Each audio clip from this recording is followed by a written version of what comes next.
How do you create this entrepreneurship capacity in the UAE so you can stay along as well with the being the number one in the world as well when it comes to entrepreneurship?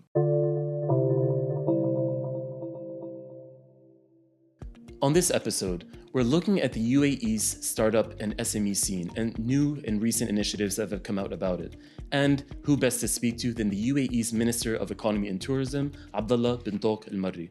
Your Excellency, thanks for joining us. Salim, I'm very happy to be here with you today and really have a conversation around this. Thank you so much. And can you start off by talking to us about what is this new initiative and why is it important now? When we look at the global geopolitics and geoeconomic and the kind of the last 4 or 5 years of what's really happened around the world, when you see that and you see where the UAE stands as well, with the UAE leadership, how do we position the UAE? We became kind of the capital of SMEs in the world. We became the number one, leading the world in more than 70 economies in small and medium enterprises and capital. Now, it's important to look at that because when we look at numbers, of course, we grow between 4 to 5% on GDP year on year. We had 630,000 companies registered in our National Economic Register about 5 years ago. Today, we are 1.3 million. That huge jump over the last just 5 years shows you that the UAE have done something. And let's really unfold that in this conversation. I think it's important to look at, first of all, the 100% ownership law that gave any company today to open in the UAE. The second went into the golden visas, which is a program started in 2018, but really took up a huge momentum in 2020, just post-COVID time, where a lot of people came in as well in the UAE. From there as well, we see the changes of laws and regulations. We saw the change of the IP law, and the regulation, because when you look at the economy, the most important aspect as well is not just ease of doing business, but as well the innovation capacity and innovation protection. And we managed to really, tackle the aspect of the speed of IP registration or trademark registrations. We have launched the IP ecosystem, and we're working on the IP strategy now. There's a lot of work that's happening around the IP because these are the two pillars that really stands on the economy aspect. How do you keep innovation capacity at levels, and how you keep the entrepreneurship capacity at level? And I think this falls down to what we're doing today is the entrepreneurship capacity. How do you create this entrepreneurship capacity in the UAE so you can stay along as well with the being the number one in the world as well when it comes to entrepreneurship? Now, the UAE as well in the last 5 decades have positioned itself as well as a scale-up nation. A nation where companies looks at the UAE as a gateway to the world. We look at the UAE's population, which is about 10 to 12 million. And when you look at the growth, there's a growth to it, but that's not enough for companies and businesses when you look at that. But what we have here today, we've seen companies are looking beyond the UAE. UAE offers about 400 million population across the MENA region, across East Asia, across Africa. This is where the UAE builds that connectivity. Now, when you look at the stronghold of the UAE's aspect of seaports and airports, we have now a brain port as well in the UAE. And I think everybody comes here because there is a lot of talent. There's a lot of people coming with ideas. There's a lot of funds and capital investments happening. We've seen family businesses setups are bringing more and more year on year in the IFC and AGM in the UAE, the two financial free zones. We've seen that growth and domiciling of funds as well happening now in the UAE. So we see that kind of growth happening because the UAE is really positioning and the regulations are coming into place. So the 40 regulations that has been changed, 10 of them are economic, and then from the 10 there's a lot of bylaws. So we changed a lot of that. We made sure that they are very agile. There are more to come. There are more bylaws will come. I think you've seen yesterday we talked about the reduction of trademark and the fees of the ministry. We have introduced new services as well, fast track services. We took 50% as well off for students. We took a lot of for people of determination. There's a lot of that as well to reduce the fees that's coming forward as well. So there's a huge reduction across the whole fee system in the IP because we believe as well in the innovation capacity. It's important that we provide services, fast services, and we reduce as well the fees on it. Exactly, and we're going to break that down as well in this conversation. And I think the main message I'm getting is to improve competitiveness locally, but also globally, as the UAE is integrating more, as you said, as a hub, and people are looking to connect more. So this elevates the UAE in that sense. And in the initiative and campaign, it was mentioned about strategic industries of looking for SMEs and startups to contribute to. Can you identify which sectors those are in and why you selected them? So the Ministry of Economy, we managed to approve through the leadership vision as well to support us on the cluster economy in the UAE. This was approved by Cabinet a couple of weeks ago. There's a bit of understanding what cluster economy is. Cluster economy is bringing sectors all collectively together in one cluster. So we identify 5 major important clusters we have. One is food and food processing. 2 is financial services, which includes also fintech and others. We include tourism. We look at number 4 is data and data analytics. So we look at data centers and data analytics and all the hype at the moment. Exactly, the hype of the moment. So it's one of the clusters. And then number 5 is space as well. So the UAE's program on space, but there's a lot of new space as well, economy happening, and the UAE is the place as well for it. So there are 5 clusters. We have a cluster team in the ministry, and we were looking at how could the SMEs really focus as well into these 5 clusters that the UAE is planning, and actually emphasizing the cluster economy in the UAE to start up and be part of it. So the idea of it as well is not just that. We have a lot of other strategies as well in place. We're looking at, of course, from the aspects of edutech, health tech, there's a lot of that as well. Into the UAE's as well space, there's a lot of AI. AI is kind of cross-border on every... Exactly. I don't think it's in one sector it's only. one sector only. Exactly. You look at it from government, across education, across health, across agri-tech, across, AI on, the Dubai traffic, for instance, now could be implemented. There's a lot of that as well, AI usage as well today. And I think it's a cross-cutting enablement for an economy to really take forward. Common theme, again, is integration, right? So you're saying circular economy, incorporating AI into prop tech and property markets and such to enhance performance and connectivity. And yeah, it definitely seems like that is the direction, So in the program here, we're trying now to work as well with, Dubai Land Department, with the Dubai DAs, the Dubai Integrated Economic Zones. They are training as well, local Emirati brokers, how to become more of companies as well. So how do you take a whole real estate tradition of real estate economy as well, and changing that as well on the people and human levels as well in the UAE and in these places. And a lot of new skills and a lot of AI skills are coming from startups. So I'm wondering, this is called the Emirates, the startup capital of the world. Are you focusing more on early stage startups that maybe are looking at, like the ChatGPTs of the world, with Oracle, that are looking into developing new technologies, or are you looking for more established SMEs? Can you discuss about what the spectrum of business types or stages of business you're looking at?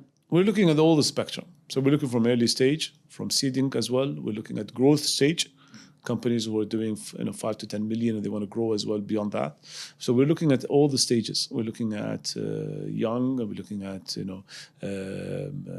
as well more experienced entrepreneurs. So we're looking at all stages from all around the world. So there's a point of saying that the UAE capital of entrepreneurship of the world, it's welcoming everybody from every stages. And we're not offering just a 10 million, let's say, population. We're offering the whole gateway of 400 million across the world. Definitely. And you started this campaign for a reason. Can you talk about what the biggest bottlenecks are at the moment? What are the hurdles that you're trying to overcome with this? So the aspect is just to, looking at macro level. When you see the macro from an aspect of geopolitics and geoeconomics and supply trade, and everybody's kind of, in the kind of the whirlwind of what's happening. The UAE stamps to the world that this is a place where we are in a very calm place. We are in a place where we can connect south and north. We can connect west and east. We can connect people together, and we want to showcase that the UAE is still in the kind of that mark. Economy comes first. SMEs is a big part of it. 95% of the UAE's economy is SMEs, but and 86% is actually